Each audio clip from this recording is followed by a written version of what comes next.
Hello, everyone, and peace of Christ to all of you. Today, our topic is about donkeys.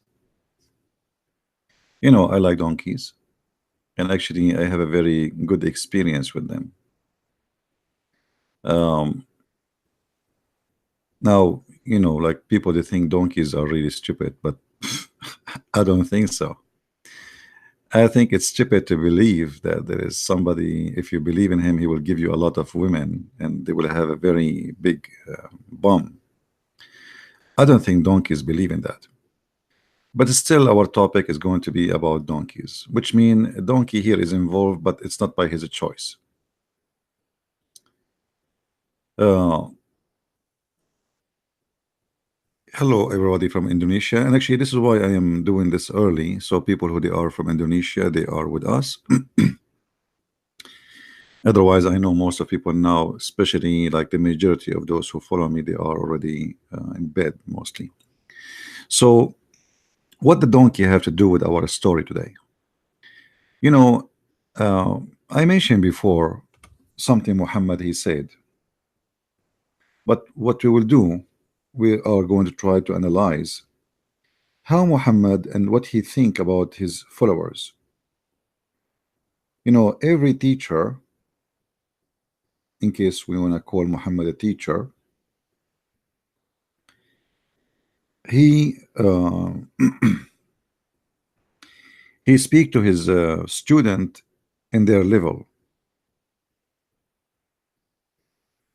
But no matter how, I mean, how bad the student are, we should not go and exaggerate in lies in order to convince a student to do something. As an example, when we were kids in the Middle East, they used to scare the kids from rats. So they say to him, if you don't do this, we will put you in the rat room. And once the teacher, she thought I am going to be scared. So she decided, because I was supposedly troublemaker, according to her, she decided to punish me and put me in the rat room. The rat room simply is like a small, tiny room under the stairs, where the school they put, like it's like a storage room, have like an old chairs, old tables, dark. So she took me there and she put me in that room. I was like, I don't know, maybe 9 years old. I'm not sure. I don't really. But anyway, so she came after 15 minutes. Suppose this is my punishment, and supposedly I would be terrified. And when she came in, she found I have a mice in my hand, and I throw it at her. And she is the one who was terrified and scared like crazy. So they lie to you to scare you about something scary, supposedly, but it's not really scary. I mean, mice is a mice. It's not really a scary. It's just a poor little animal. But teachers, in this case we will talk about, we are just kids, and kids, like, I mean, they get scared from anything. Like, in the Middle East, so the child will not go away from the house. They say to him, there's a beast, he will kidnap you. You can ask Middle Eastern, this is how they make awareness for children, is not to stay away. Because how they can explain to them that in the country we have a lot of child molesters, the same as the Prophet. So in order to make a kid not to go away from home, you fabricate a lie, and it's a lie, and you make him believe in it. Now, what does have to do with Muhammad? You see, the Muslims believe that Muhammad is a prophet of God, which means whatever he say is coming from God. But is it really the case? I don't think so.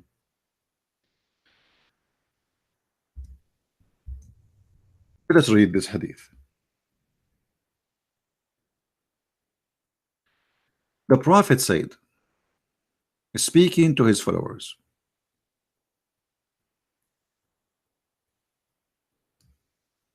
isn't he who raises his head before the Imam, which means before the Imam is the leader of the prayer, the one who stands in the front, afraid that Allah may transform his head into a donkey?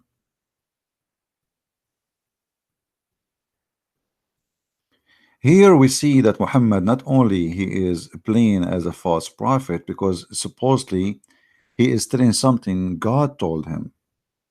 This is not a teacher teaching a bunch of kids, trying to scare them of something so they will not do something wrong. This is a man speaking to men. And when a man, he claimed to be a prophet of God, and yet he claimed that if you raise your head before the Imam, that will make you, or make your head the head of a donkey. The purpose is very simple. The purpose, he is trying to scare you so you will not raise your head before the Imam, the leader, which is him, finish the prayer. So now Muhammad, he installed in the heart of the followers a fear that no matter what, never raise your head before the Imam finish, otherwise Allah will transform your head into a head of Muslim donkey. Here we have to notice two things, at least. Muhammad, he make fun of his followers, he don't respect them. And Muhammad, he believe that they are too much naive to the point they can believe in such a story. There is no way Muhammad, he will say such a thing unless he is sure that the ones who is behind him are a bunch of donkeys.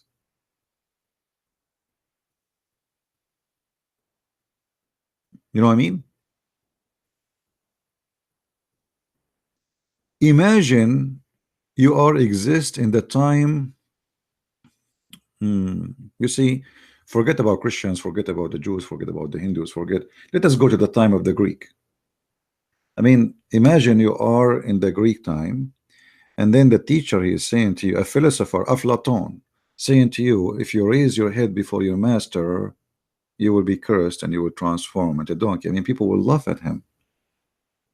So what we notice here, Muhammad, he understands very well how naive is the society he is living in. And because he understands very well that those people, they believe in anything, he is taking advantage of them, and he is making such a stupid lie. And now, after 1400 years, how many Muslims they lift their head before the Imam? You can watch any movie, any video on YouTube, or like there is a live broadcast for the Kaaba. You will see many Muslims, they raise their head, thousands, they raise their head every day before the Imam, if not millions. It's impossible actually that everybody raise the head at the same time, because your head is down and you do not know if the Imam is done or not.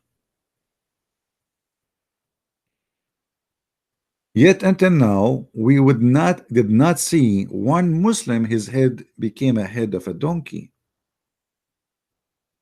So here, if we ask the Muslims, was Muhammad lying, or he was making fun, or he was telling the truth?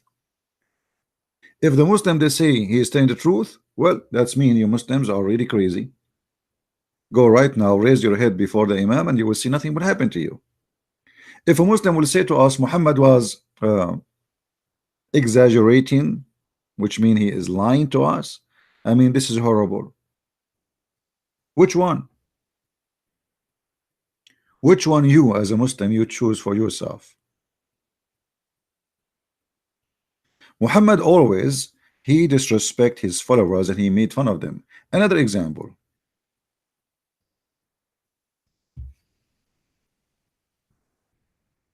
Muhammad, he don't like garlic.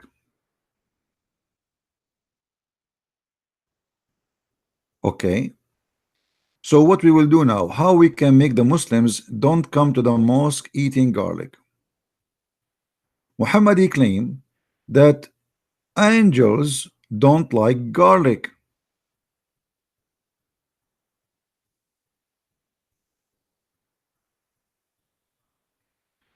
Angels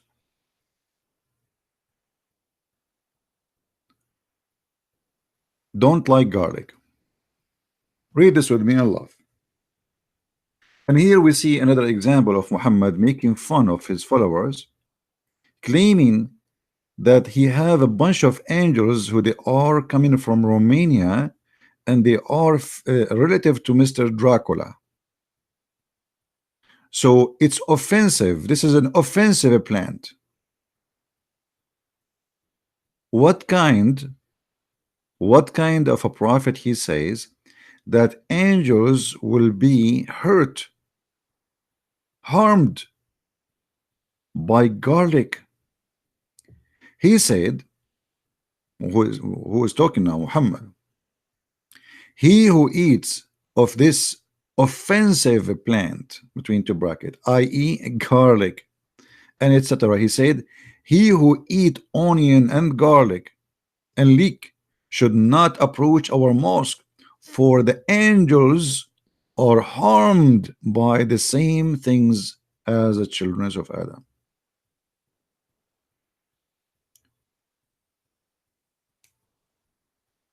And no, you know, for me, I saw a movie once about Dracula, and supposedly Dracula don't like garlic. But angels of God can be infected or affected by garlic.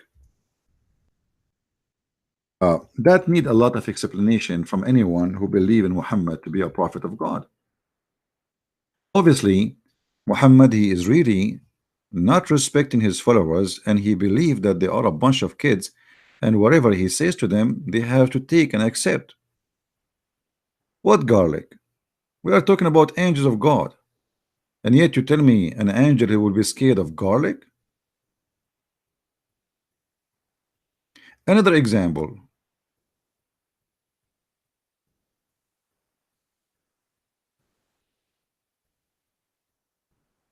Muhammad, he claimed that the angels is not coming to his house because there was a little puppy under his bed.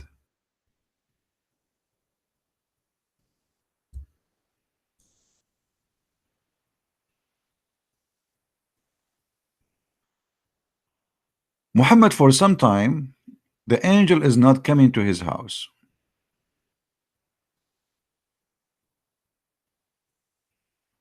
So Muhammad now, he want to explain why the angel Jibril is not coming to his house. Or let us say he's trying to investigate why.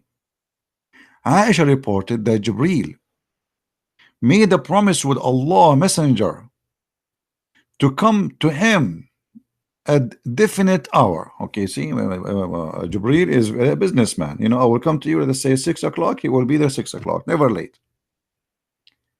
That hour came, but he did not visit him.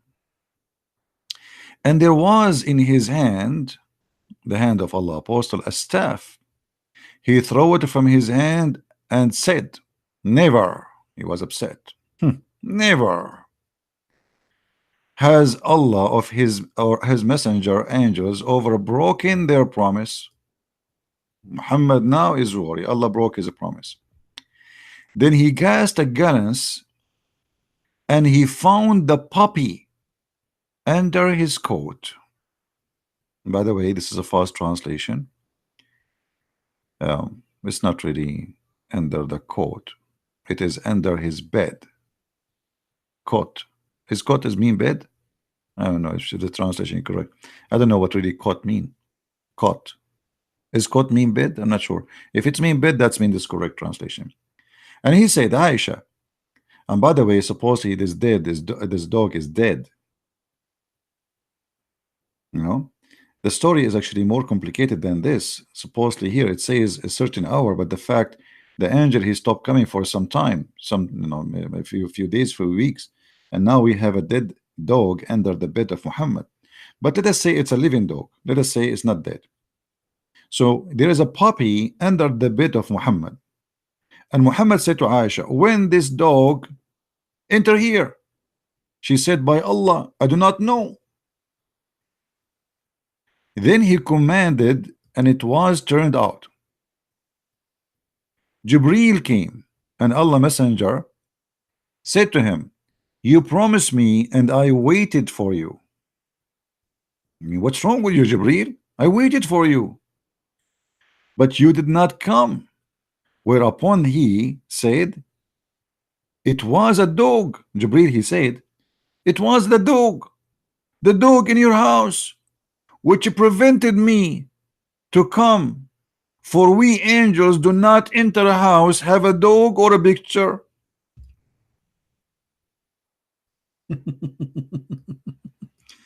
Now, I am assuming that if I am a believer, I have to agree that an angel of God who have 600 wings, who is a mighty angel, he cannot enter a house, have a little puppy.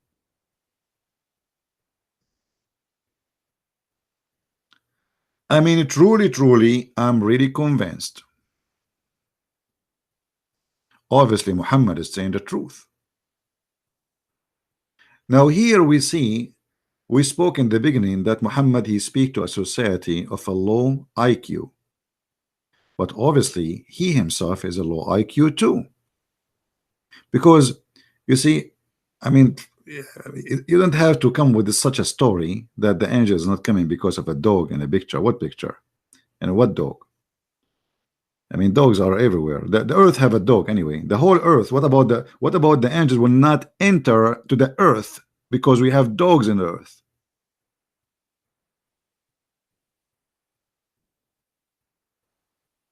So obviously, those stories are meant to make fun of you as a Muslim, make fun of me if I believe, and make fun of God. Because if Allah is God, as Muslims they believe, and then they say to us that the messengers of God cannot enter a place, have a garlic, have a dog, have a picture, or onion. I mean, what kind of angels they are?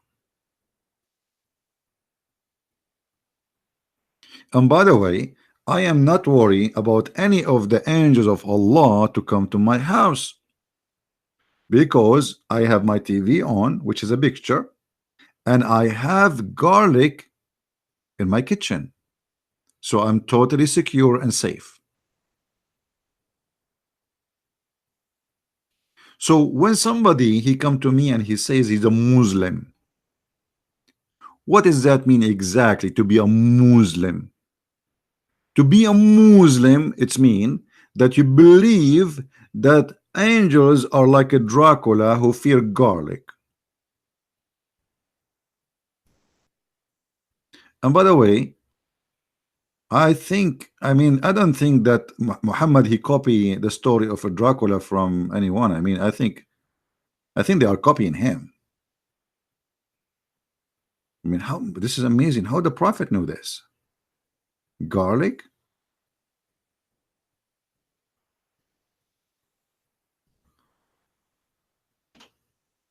If we ask a Muslim, how in the world a big powerful angel, I'm talking about big, I mean Muhammad he says in the Quran, when he came he closed the horizon, and even the hadith confirmed that he covered the horizon. This is so huge, yet he cannot enter a house, have a puppy. Who he angel Jibreel come in. I cannot, sorry, I cannot. You have a puppy.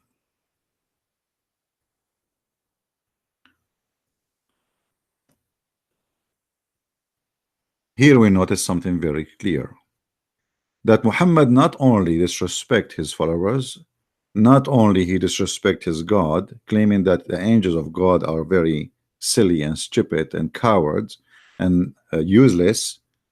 He claimed that the message of God delayed because of little puppy. I mean, I have to agree. I mean, what we can see, you like it, you don't, puppies are dangerous. And I don't blame the angel of Allah to be scared. Put yourself in his shoes, or his angels, I mean his wings.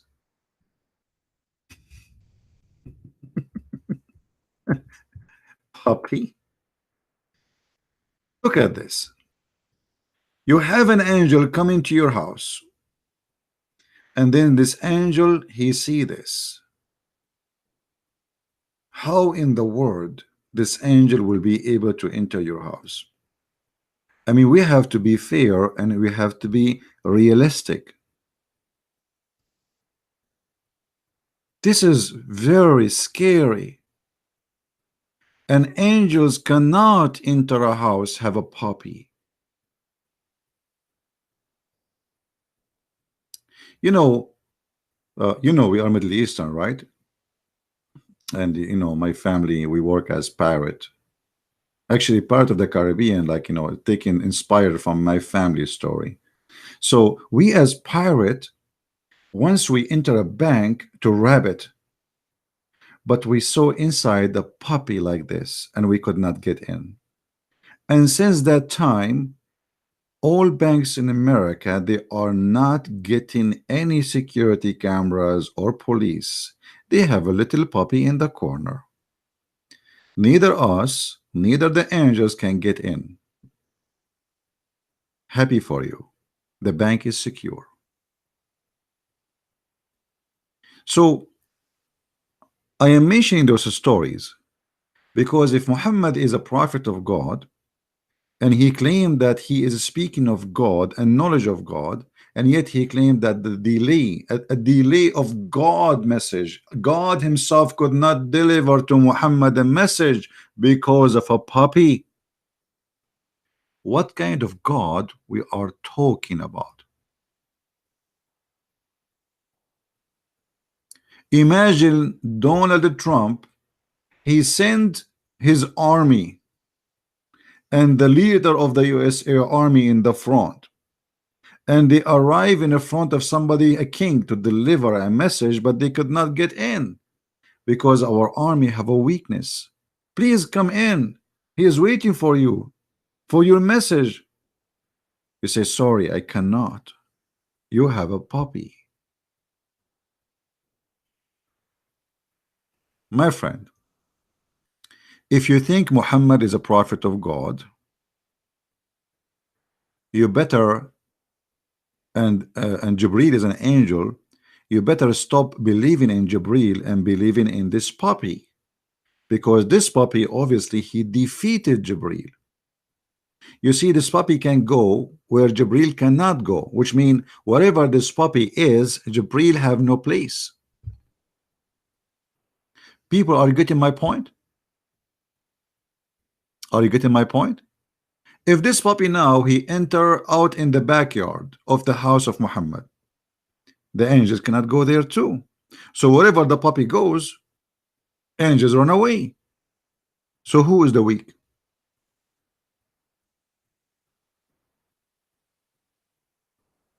Why the angel of Allah cannot even get rid of this puppy?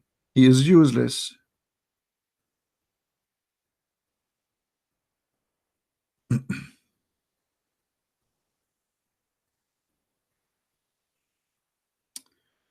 Debate the representative of the Antichrist. You will be in trouble instantly. Enlightening times ahead. Don't be afraid. This guy is talking to me. Who is the representative of Antichrist? What are you talking about? Anyway, so as you see, stupidity is belief these days, because to believe in this garbage, they call you believer. And I believe to believe in this garbage, you have to be consider yourself stupid. All those things we saw, actually we can mention tons of things. Muhammad, he said, and obviously they present nothing but stupidity. But all those things we mentioned prove to us nothing except that Muhammad, he don't respect his followers, and he don't consider them people of knowledge.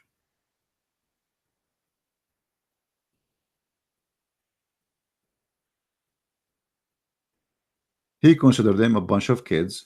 He make fun of them, and whatever he says, they have to accept. The Prophet said, the Prophet said. Right?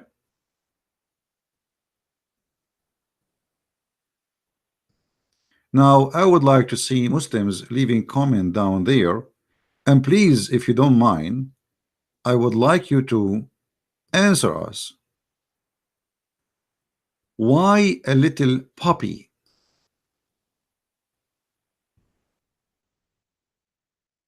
Maybe we should put it in the screen.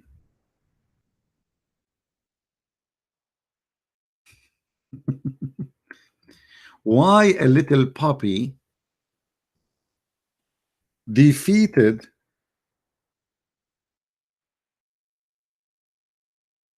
angel of Allah? What do you think about that, Muslims?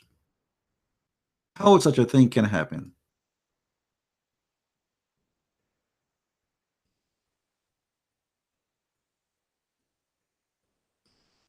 How you believe in that?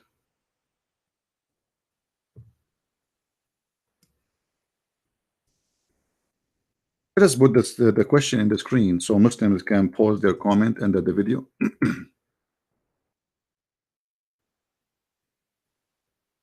All right. Why not little people? Sorry, little puppy. Okay, let me fix it. Puppy.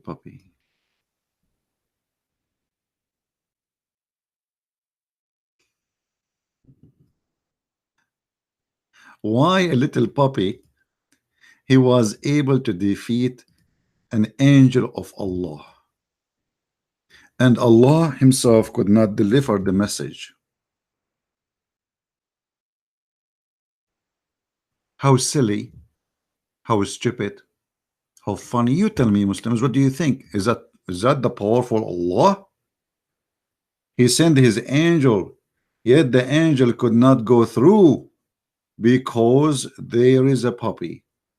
The angel cannot enter to a mosque because somebody ate garlic. And for sure we can mention tons of more stories. As an example, actually in the same hadith it says that angels don't enter a house have a picture. My friend, the whole earth is a picture. What about if the angel look at the in the water, he will see a picture. That's mean the angels cannot go anywhere over water, because water is nothing but a reflection. It's like a mirror. I mean, this is really silly. However, when it's come to Islam, silly is scientifically proven and scientifically correct.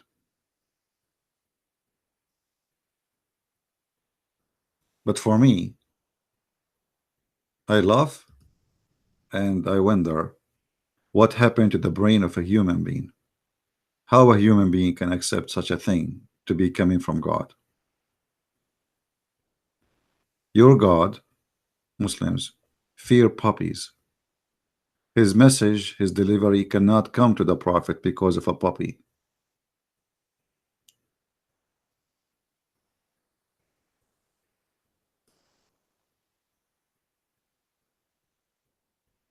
And from now on, I mean, we have to be careful, all of us. If you like angels to come to your house, please be careful. Be careful. Angels will not stop by because simply they fear puppies. So for the sake of your family, for the sake of Allah, please, Allah cannot send his message to you. He cannot send his angels to protect you or even to carry on your prayer because you have a puppy or you have a picture. Islam, my friend, Islam obviously is the only true religion. And in Islam, the only angel in I think in the whole world, whatever believe in angels, is fearing garlic. And oh, hold on, I forgot something. How many of you remember how Muhammad first time when he saw the angel? Anyone remember where he saw him first time? I know most of you will say in the cave of Hara, right? In the cave. Actually, this is not the first time. The first time Muhammad he saw an angel, it was in his bedroom. And he see a guy sitting in the corner of his room. And he told his wife that he is seeing something. His wife Khadija, she said to him, well, next time you see him, let me know.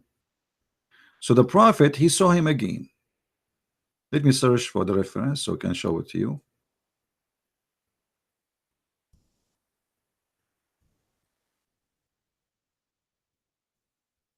I don't think we can find it in English, but we can find it in Arabic. So simply, when Muhammad he saw an angel, he told his wife, I see him right now.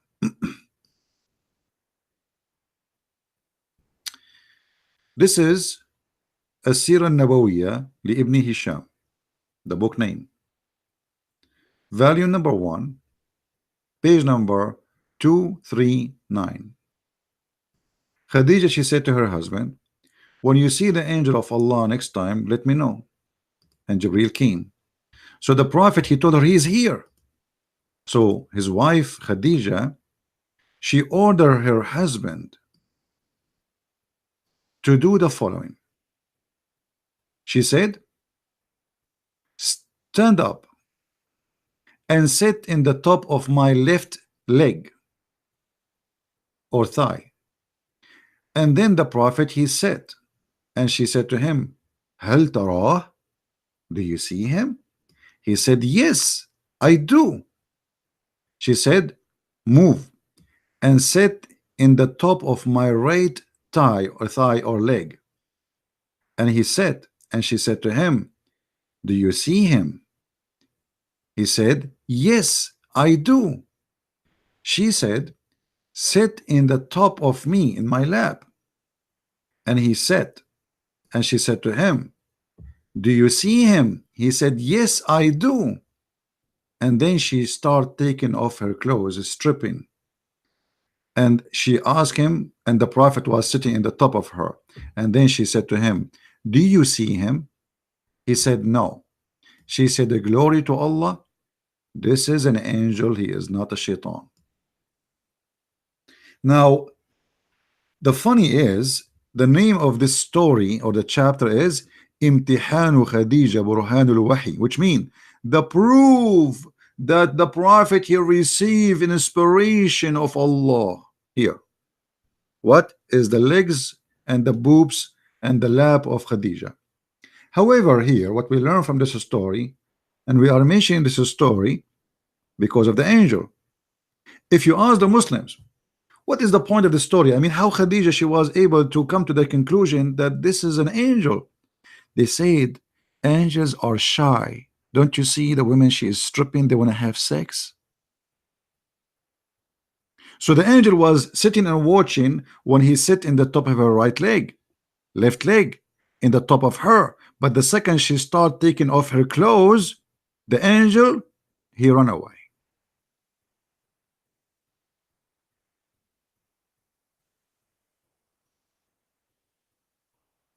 And here again we see how Muhammad and his followers they fabricated stories in order to make Muhammad look like a prophet. I mean, if the prophet who see the angel, he could not recognize the angel to be an angel, how the wife who did not even see the guy in the corner, she come to the conclusion by stripping? And what about you strip from the first second? What the point of like sit in the top of my right leg and my left leg and sit at the top of me? Just take off your clothes. If you leave, then that's it. But obviously this story is a stupid story. It's not even good for bedtime. But again, those stories present to us how low the IQ of a person who believe in it, and how low the IQ of the society around them. And here I'm talking about people who they are naive. You know, I mean, how in the world anyone can believe in this? Imagine I come to you yesterday, I saw an angel in my house, And now, by the way, I cannot discover if he's an angel or not, because I don't have a wife, so I need to hire a wife now, so I can sit. Now I know why sometime I saw in the movie a guy was sitting in the lap of a woman. This is the Prophet Muhammad. Imagine how silly. A man, his name is Muhammad, sitting in the top of the leg, the right leg, and then he moved to the left leg of his wife, as if we are talking to a kid. Okay, Habibi Muhammad, sit in my right leg. Do you see him, Habibi Muhammad? Okay, now move to my left leg, Muhammad. Do you see him, Muhammad? Okay, Habibi Muhammad, now sit in the top of me and face me. Do you see him now, Muhammad? Okay, Muhammad, now look at me, and I'm going to take off my clothes. Tell me, Habibi Muhammad, do you see him? He's gone, Muhammad. He's gone. Are you sure he's gone? He's gone. I don't see him no more. Okay, Muhammad. Muhammad Habibi, he is an angel. I mean, who is the silly and who is the stupid? You tell me.